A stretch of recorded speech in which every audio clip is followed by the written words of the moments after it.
it's just been going up and up and up, and it's getting better and better. Bonjour, merci beaucoup d'être ici, Flo. Je suis très heureuse d'être avec vous et de faire ça, de pouvoir me présenter, parler un petit peu plus de mon parcours. Je m'appelle Laure Foin, je suis associée chez Osler Hoskiner Harcourt et aussi coprésidente de l'équipe Actif Numérique et chaîne de blog. Et je suis là pour répondre à tes questions. So my upbringing in France, I was born and raised in Paris, and I lived there until I was 25 years old. However, even though I lived there, my father lived in the United States, in Brazil, and then in the Caribbean, and that is actually what drove me to moving and always made it something that you could do in life. I was never stuck to just staying in Paris and you have to stay there and live there. So it's mostly McGill originally that motivated me to move to Montreal and to Canada. I came to McGill for the first time in 2005 for a proficiency in English. Then I came back in 2008 for a Master's of Law.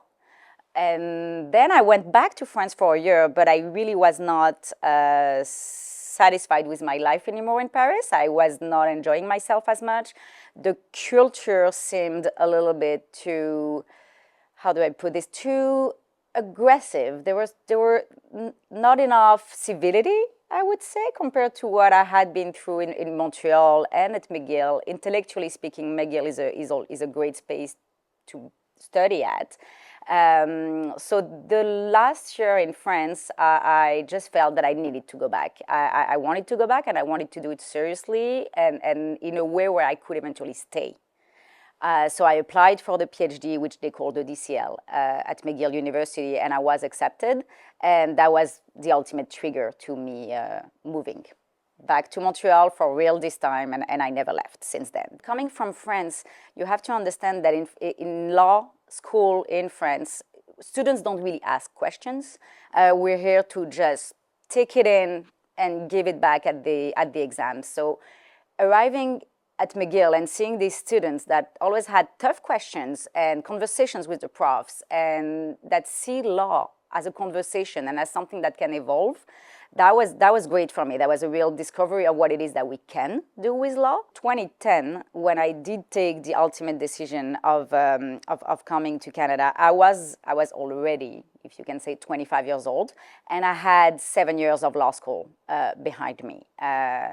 But despite all of this, I had to take 45 credits of equivalency studies at the Université de Montreal in order to be able to take the bar. And that is something that I'm very happy to have done. It's classes that I had to take from 7 to 10 p.m. After studying for my PhD.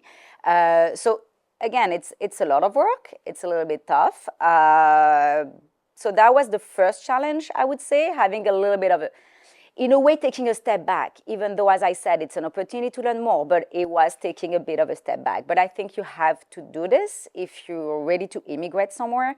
You have to be humble. You have to be ready to adapt and maybe take a little bit of a step back if you have to. I think the second biggest challenge, and when I speak to other French people, we usually have the same one, it's the social life. The way people see social life here is extremely different than the way we see it.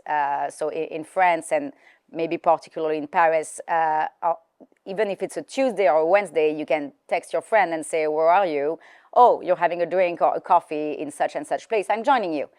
Here, it's not like this. Here, you need to set up a meeting in 3 weeks, in a month and a half, to have dinner with your friends. So that was a bit of an adjustment, and it's still hard, and it gets harder as you get older, and it's not in 3 weeks, it's in 2 months because we all have kids.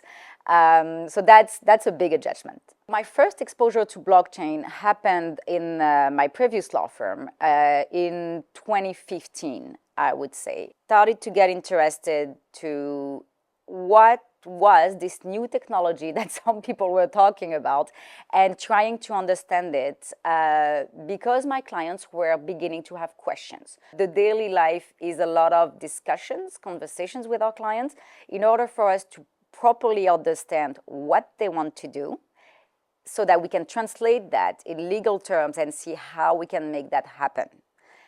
Sometimes, and these are the most interesting ones, it is not clear exactly how we can make that happen legally. So then the conversation extends to the regulator. We reach out to the regulator and we discuss, this person wants to do A, B, and C.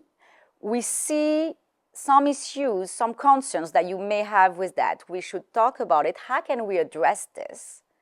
And if we can address it, then this discussion ends up with what you've seen with certain exemptions being granted, or all of our crypto trading platforms that are registered now in Canada. So this ongoing discussion that we have and the role that we play is extremely instrumental for the world of digital assets and blockchain in Canada. And that's what's great about our job, right?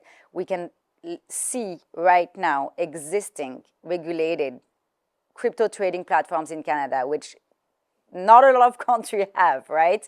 And this is thanks to this ongoing conversation that we have. I think what we have done here is really try and achieve, in conjunction with the market players and the regulator, a balance of investor protection and innovation. I know some people will always tell you that any regulation should not exist in the crypto space. I do not agree with that.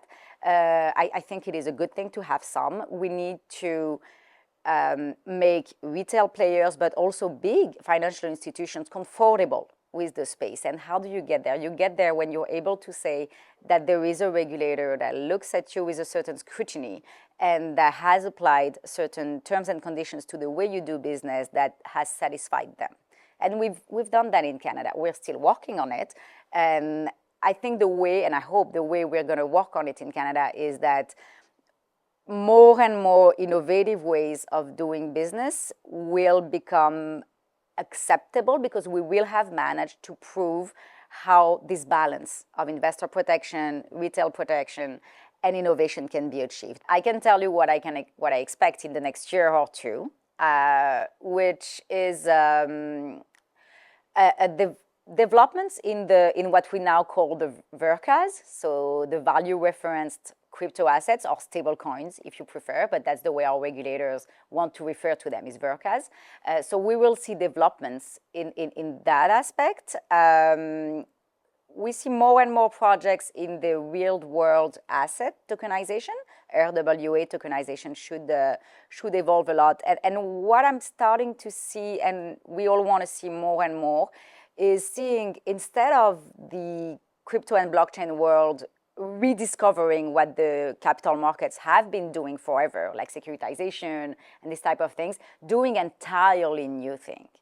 Doing things that we have not known in the finance world before, and that's thanks to what we call Web3, as you know, and the real application of the blockchain as it can be used. So that's what we hope to see. One thing I have to say about diversity and inclusion in the blockchain space is that when you look at the developing markets or the less privileged retail market or clients, it is a space that is much more developed than others. When I went to Zimbabwe back in 2018, they were paying their groceries with their phones back then. And here, a lot of people were still very careful about that. So it's not diversity and inclusion pertaining to individuals in the room. It's about looking at other markets and not being closed to our markets. But if you do that in the space, you'll see innovations that where you wouldn't expect them to be usually. My main advice to immigrants into Canada would be to be humble. And that may seem strange, because most people would assume that you are when you enter a new country, however how long you are in a country. And always remember that anything that seems strange, unusual to you, you should first understand, learn why it's being done that way before even considering criticizing it. And I think that's one way that I've always approached my integration into Canada. It's the way I've approached the fact that I had to study much more in order to take the bar and these type of things. And it makes it easier for you. and easier for everyone else around you to stop seeing you as an immigrant and start seeing you as a Canadian when you take the time to always understand why things are different. But if you are not ready to understand entirely the complexity of Canadians, you need to know that it will be much harder to integrate if you don't want to do this. We are much more complex than what people think.